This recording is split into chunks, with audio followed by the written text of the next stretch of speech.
అందరికీ నమస్తే. ఈ 16 నెలల పాలనలో అసెంబ్లీలో ఫస్ట్ టైం ఒక ఎమ్మెల్యేను సెషన్ మొత్తం సస్పెండ్ చేసిండ్రు. యాక్చువల్గా వీళ్ళు వచ్చినప్పుడు గత ప్రభుత్వంలో ఉన్నట్టుగా ఉండదు. మా దగ్గర అసెంబ్లీలో సస్పెన్షన్ ఉండవు. ఎవరు ఎట్లాంటి ప్రశ్నలు వేసినా మేము సమాధానాలు చెప్పేస్తాం. అసలు ఇక ప్రజాస్వామ్యం అంటే మేము చూపిస్తామన్నారు. తీరా చూస్తే 16 నెలలు జస్ట్ ఓపిక పట్టిర్రు. అప్పటికే ఓపిక నశించిపోయింది వాళ్ళకి. ప్రశ్నలకు సమాధానం చెప్పలేని సిచ్యువేషన్ ఇలా అసెంబ్లీలో కనిపించింది. ఎందుకంటే ఒకటి, గవర్నర్ నిన్న ఉభయ సభను ఉద్దేశించి ప్రసంగించిండ్రు. దాని మీద ఈరోజు ధన్యవాద తీర్మానం అంటే ఆ స్పీచ్ పైన డిస్కషన్. స్పీచ్ పైన అందరూ మాట్లాడతారు. ప్రధాన ప్రతిపక్షం అందరూ వాళ్ళ సంఖ్యను బట్టి వాళ్ళు టైం ఇస్తారు, వాళ్ళు మాట్లాడతారు. బీఆర్ఎస్కి వెళ్ళి జగదీష్ రెడ్డి లేచిండు. జగదీష్ రెడ్డి లేచి మాట్లాడండి. లాస్ట్కి జగదీష్ రెడ్డిని సస్పెండ్ కూడా చేసిండ్రు సభ నుంచి. దీని గురించి మాట్లాడదాం. దీనికన్నా ముందు ఈ వీడియో చూస్తున్న మీకు అందరికీ కృతజ్ఞతలు. కింద ఉన్న సబ్స్క్రైబ్ బటన్ కూడా ఒకసారి దాన్ని టచ్ చేయండి. మీరు సిగ్నల్ టీవీకి సపోర్ట్గా ఉన్న వాళ్ళు అవుతారు. సిగ్నల్ టీవీ రిపోర్ట్ కొట్టే వాళ్ళకు కౌంటర్ ఇచ్చిన వాళ్ళు కూడా అవుతారు.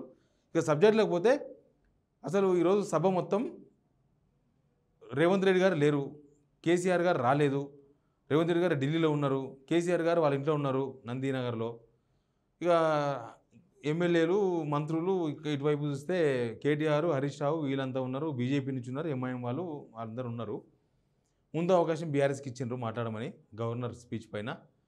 మాట్లాడే టైంలో జగదీష్ రెడ్డి తీసుకున్నాడు మైక్. సూర్యాపేట ఎమ్మెల్యే, మాజీ మంత్రి. ఆయన తీసుకొని అదే అడిగిండు, అసలు ఇదంతా ఏంది స్టోరీ అంతా ఏంది? గవర్నర్ పాపం ఎంత మనసు చంపుకొని చదివిండో ఈ స్పీచ్ను. ఆయన కూడా తెలుసు ఇక్కడ ఇవి కాలేదని. మీరు తులంబంగారం ఇచ్చిండ్రా? రుణమాఫీ పూర్తిగా అయ్యిందా? రైతు భరోసా పూర్తిగా అయ్యిందా? ఇట్లాంటివన్నీ దానిలో ఉన్న రైతు వేదికలు మీరు కట్టించిండ్రా? ఇట్లాంటి చాలా అంశాలను లేవనెత్తిన జగదీష్ రెడ్డి. ఆ టైంలో కాంగ్రెస్ నుంచి ఒకటే లొల్లి. కాంగ్రెస్ ఎమ్మెల్యేలంతా ఓ ఓ ఓ ఓ అని ఆ లొల్లి పెడుతున్న క్రమంలోనే మైకులు ఊగే జగదీష్ రెడ్డి మాట్లాడుతున్నారు, స్పీకర్ మళ్ళీ వాళ్ళకి ఇస్తున్నారు. జగదీష్ రెడ్డి మాట్లాడతాడు, మళ్ళీ ఒక నిమిషం మాట్లాడుకుని మళ్ళీ వాళ్ళు వేస్తారు. ఇట్లా డిస్టర్బెన్స్ ఆఫ్ ఇండియా నడుస్తున్నది మొత్తం.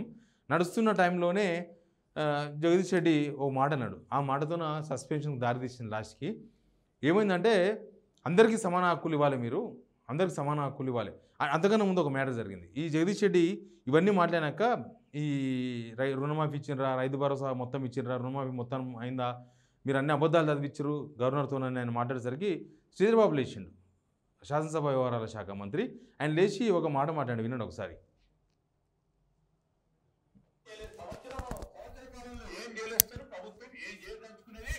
ఏం చేయగల సత్తా ఉన్నది చూపెట్టిన అధ్యక్ష.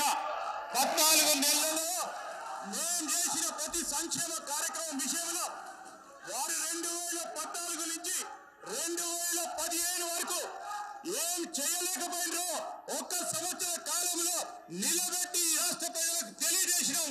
మేము ఖచ్చితంగా చెప్పదలుచుకున్నాం అధ్యక్ష. నేను దయచేసి ఈ రోజు కూడా చెప్తా ఉన్నాం అధ్యక్ష. వారికంతా అనుభవం ఉంది.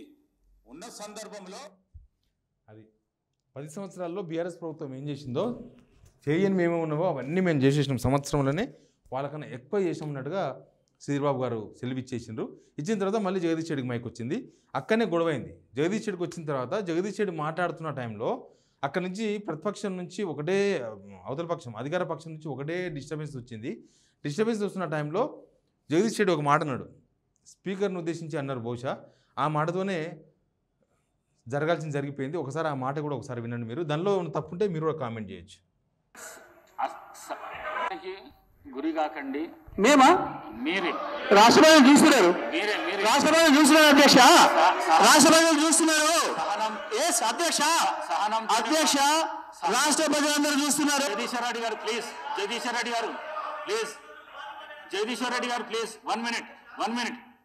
అసలు వీరు ఈ విధంగా మాట్లాడడము, సభను సాంప్రదాయాలను తప్పుదోవ పట్టించడం మంచిది కాదు.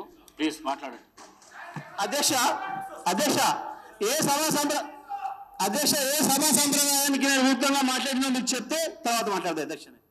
నా విషయంలోనే నన్ను ప్రశ్నించడమే సభా సాంప్రదాయాలకు విరుద్ధము. అసలే కాదు అధ్యక్ష. నన్ను ప్రశ్నించడం అధ్యక్ష ఈ సభ మన అందరిది. ఈ సభ మా అందరికి సమానమైన హక్కులు ఉన్నాయి. మా అందరి తరఫున మీరు పెద్ద మనుషులు మాత్రమే ఆయన కూర్చున్నారు తప్ప ఈ సభ మీ సొంతంగా కాదు. ఈ విషయం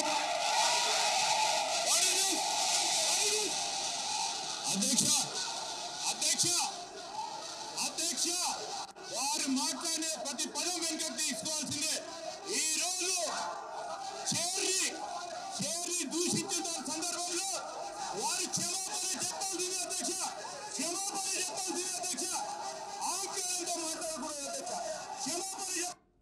అర్థమైంది కదా. సమానంగా చూడాలి మీరు అనేది ఒక ప్రశ్న. స్పీకర్ను ప్రశ్నించొద్దు అనేది స్పీకర్ గారు కోరినరు. తర్వాత సభ అందరిది, అందులో మీరు మాకు అందరికి పెద్ద మనిషి అనే పదం అది చట్ట వ్యతిరేకం అనేది శ్రీధర్బాబు గారు లేచి మాట్లాడినారు. శ్రీధర్బాబు గారు ఏమన్నారో విన్నారు కదా మీరు. క్షమాపణ చెప్పాలి. ఇంకా కొద్దిసేపటి తర్వాత మీరు దళిత స్పీకర్ కాబట్టి అవమానించారని కూడా జగదీష్ రెడ్డి మాట్లాడారు. తర్వాత మీరు క్షమాపణ చెప్పాలని కాదు, అసలు సభ నుంచి సస్పెండ్ చేయాలి మొత్తం అని చెప్పి కాంగ్రెస్ వాళ్ళంతా పట్టుబట్టేసిండ్రు. జగదీష్ రెడ్డిని మొత్తం లేపేయాలి. ఎప్పుడంటే సభ స్టార్ట్ అయింది 10 o'clock, 11:30కి 11:45కి వాయిదా పడ్డది సభ. తర్వాత 3 గంటల వరకు వాయిదా. 4 గంటలు ఆ చిన్న ఇష్యూ దాన్ని సస్పెండ్ చేస్తే చేయొచ్చు, లేకపోతే రిజాల్వ్ చేసుకోవచ్చు. తర్వాత అందరు బయటకు వచ్చేసిండ్రు, సభ వాయిదా పడ్డది. కేసీఆర్తో మాట్లాడినరు. ఒకవేళ వాళ్ళు తప్పంటున్నారు కాబట్టి మీరు వీలైతే విచారం వ్యక్తం చేయండి, సారీ చెప్పండి అని కేసీఆర్ చెప్పినట్లుగా బీఆర్ఎస్ ఎమ్మెల్యేలు చెప్పిండ్రు. తర్వాత మాజీ మంత్రి హరీష్ రావు స్పీకర్ని కలిసి జగదీష్ రెడ్డి విచారం వ్యక్తం చేయడానికి అవసరమైతే క్షమాపణ చెప్పడానికి రెడీగా ఉన్నాడు, సభ స్టార్ట్ చేయండి, అనవసరంగా వితౌట్ రీజన్ 4 గంటలు ఎందుకు టైం వేస్ట్ చేసిండ్రు, ఇప్పటికే 4 గంటలు అయిపోయింది, సభ స్టార్ట్ చేయండి అంటే సభ స్టార్ట్ చేసిండ్రు. తర్వాత జగదీష్ రెడ్డికి క్షమాపణ చెప్పే అవకాశం, వ్యక్తం చేసే అవకాశం రాలేదు. డైరెక్ట్గా సీతక్క సస్పెన్షన్ చేస్తూ ఆమె పెట్టేసింది, ఫైల్ మూవ్ చేసిండ్రు సీతక్క. తర్వాత స్పీకర్ ఈ సెషన్ మొత్తం 27వ తేదీ వరకు సభ ఉంది కదా, 27వ తేదీ వరకు సభకు జగదీష్ రెడ్డి అటెండ్ కావద్దు అని లాస్ట్కు స్పీకర్ ప్రకటించేసిండు. ఇది సభలో జరిగింది. దీన్ని బట్టి ఏమర్థమైంది, తర్వాత వీళ్ళందరూ పోయి ఇంకో ఇక్కడ అంబేద్కర్ స్టాచ్యూ దగ్గర ధర్నా చేశారు. అంతే, అంబేద్కర్ స్టాచ్యూ దగ్గర అందరు కూర్చున్నారు. బీఆర్ఎస్ ఎమ్మెల్యేలు హరీష్ రావు, కేటీఆర్, వీళ్ళు మాజీ మంత్రులు అందరు ఉన్నారు. మొత్తానికి పోయి లాస్ట్కి అంబేద్కర్ స్టాచ్యూ కాడ, పెద్ద అంబేద్కర్ స్టాచ్యూ కాడ ధర్నా చేసిండ్రు. దీన్ని బట్టి ఏమర్థమైందంటే వీళ్ళ ఫెయిల్యూర్స్ మీద సభలో మాట్లాడవద్దు. సింపుల్. మీరు గవర్నర్ స్పీచ్లో ఇవన్నీ పెట్టినరు, అసలు ఇవన్నీ అమలు చేసిండ్రా అని అడిగినందుకు కొట్లాటైంది, అక్కడ స్టార్ట్ అయింది. తర్వాత జగదీష్ రెడ్డి సమాన హక్కులు మీరు కల్పించాలే, స్పీకర్గా ఈ సభ మీ సొంతం కాదు మన అందరిది, మీరు మా పెద్ద మనిషి కాబట్టి మీరు న్యాయం చేయాలని అడిగిండు. తర్వాత ఇది జరగాల్సినంత కూడా జరిగిపోయింది. ఎనీవే, ఇక గవర్నర్ స్పీచ్ పైన కాదు, నాకు తెలిసి రేపు కూడా వీళ్ళు ఈ అంశం మీద చర్చ జరగడానికి కాంగ్రెస్కి ఇష్టం లేదు. ఎందుకు ఇష్టం లేదంటే దానిలో ఏం లేదు. గవర్నర్ స్పీచ్ మనం కూడా చూసినాం కదా. ఈ 16 నెలల కాలంలో వీళ్ళు విజిబుల్గా చూపిస్తున్నది ఒక్క బస్సు ఫ్రీ మాత్రమే. మిగతా ఏ కూడా 1-2 స్కీమ్స్ అమలు చేస్తున్నామని చెప్తున్నారు. అవి కనబడవు, వినబడవు, ఎవరికి రావు. ఇంకా మిగతావి రావు అని చెప్తున్నారు డైరెక్ట్గా ఓపెన్గా. ఇక స్కీమ్స్ ఒకటే కాకుండా మిగతా డెవలప్మెంట్ విషయంలో కూడా ఇక ఇవేమీ, కాబట్టి దీని మీద డిస్కషన్ జరగకూడదు అనేది బహుశా అధికార పార్టీకి ఉన్నట్టుంది. ఇక ఎవరైనా గట్టిగా మాట్లాడితే వాళ్ళని సస్పెండ్ చేయని కూడా రెడీ అయిపోయినారు. ప్రజాపాలన అది అన్నారు కదా వీళ్ళు, మాది ప్రజాపాలన, మాది అసలు అది ఇది అని చెప్పిండ్రు. కానీ ప్రజాపాలన అట్లాంటిది ఏం లేదు. మేము కూడా అంతే, మేము కూడా మమ్మల్ని ప్రశ్నిస్తే సస్పెండ్ చేస్తాం. ఆల్రెడీ జర్నలిస్ట్ని తీసుకుపోయి జైలు వేసిన, చర్చలు కూడా జైలు అడిగినందుకు.